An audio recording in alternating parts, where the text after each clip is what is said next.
What's up guys? In this tutorial, I will show you how to create a glass text effect in Photoshop. This should be quite an easy tutorial. For more information, click on the first link in the description below.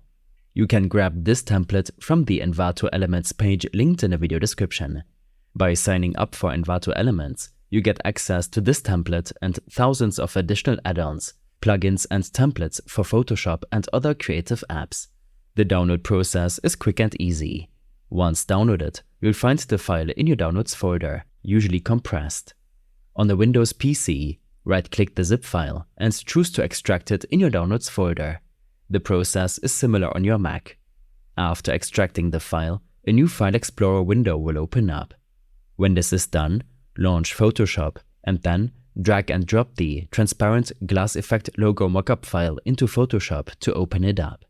It might take a second to load, and then you can preview the current glass effect. Remove the background by toggling the visibility of the background layers. Next, to edit the glass effect text or image, double-click the Edit Image Here thumbnail in your Layers panel. It might take a second for the Photoshop tab to open up. Select the Type tool to change the text. In this example, I'll write Tech How and Tutorials.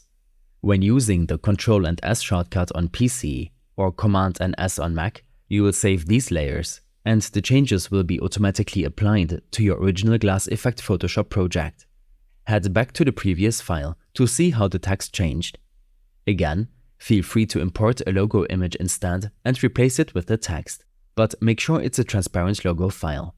Next, after editing the image, select the Change Color layer and proceed to adjust the color hue, saturation and lightness. I'd leave the lightness level at +1 as it seems to create the best glass text effect. I'll also disable the background layer visibility or replace it with a differently colored background to see how I want the glass effect to look like. Before exporting your project, expand the Effect Layers folder and enable or disable the shape effects, or customize the blending options. Lastly, head to File in the toolbar and select Save a Copy.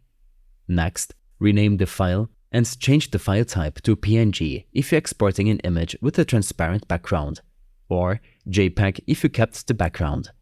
These steps and more information will be available in my extensive guide linked in the description below. I hope this helped you out. Leave a comment if you have any questions and see you in the next one.